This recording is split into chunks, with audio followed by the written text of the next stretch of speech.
తీర్పుకు నిరసనగా ఈరోజు సర్పంచ వర్గాలందరూ ఈరోజు కూర్చొని నిరసన వ్యక్తం చేస్తూ ఉన్నారు. నిన్నటి వరకు సర్పంచ వర్గాలకు సంబంధించినటువంటి ప్రతి ఒక్కరు మేము ఎంపీటీసీలను కావాలి, ఎంపీపీలను కావాలి, జడ్పీటీసీలను కావాలి, నెక్స్ట్ ఎలక్షన్ లో మన సర్పంచులను కావాలని చెప్పేసి కలలు అన్నారు. 42% బీసీల రిజర్వేషన్ వస్తే చట్ట సభల లోపల స్థానిక ఎన్నికల లోపల మేమందరం పెద్ద మనుషులు అవుతాము, నాకు పదవులు వస్తాయని చెప్పేసి ఆశపడ్డారు. స్వాతంత్రం వచ్చి 70 సంవత్సరాలైన 100 కులాల పైన ఉన్నటువంటి సర్పంచ వర్గాలకు సంబంధించినటువంటి బీసీ కులాలు చట్ట సభల లోపల కాళ్ళు మోపడి కులాలు చాలా ఉన్నాయి, చట్ట సభల మొహం ఉన్నటువంటి కులాలు చాలా ఉన్నాయి.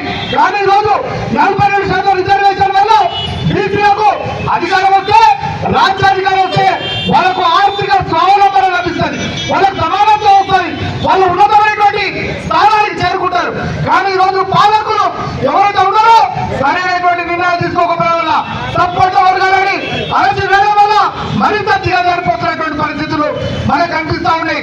ఎవరైనా పాలకులు ఈ సర్పంచ వర్గాల ఉన్నతి కోసం, వాళ్ళ బాగు కోసం ఈ రిజర్వేషన్లు విద్య లోపల, ఉద్యోగాల లోపల, రాజకీయాల లోపల, అన్ని రంగాల లోపల ఈ యొక్క రిజర్వేషన్ అని కల్పించేటువంటి అవసరం ఉన్నది.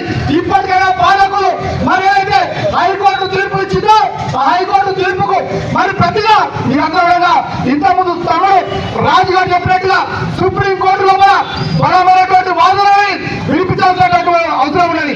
మన వాడినంతో ఎందుకు రిజర్వేషన్ అవసరమో, బీసీలు ఏ రకంగా బాగుపడ్డారో, బాగుపడ్డటువంటి బీసీలని ఆదుకోవాల్సినటువంటి ఆవశ్యకతని నొక్కి చెప్పాల్సినటువంటి అవసరం ఉన్నది.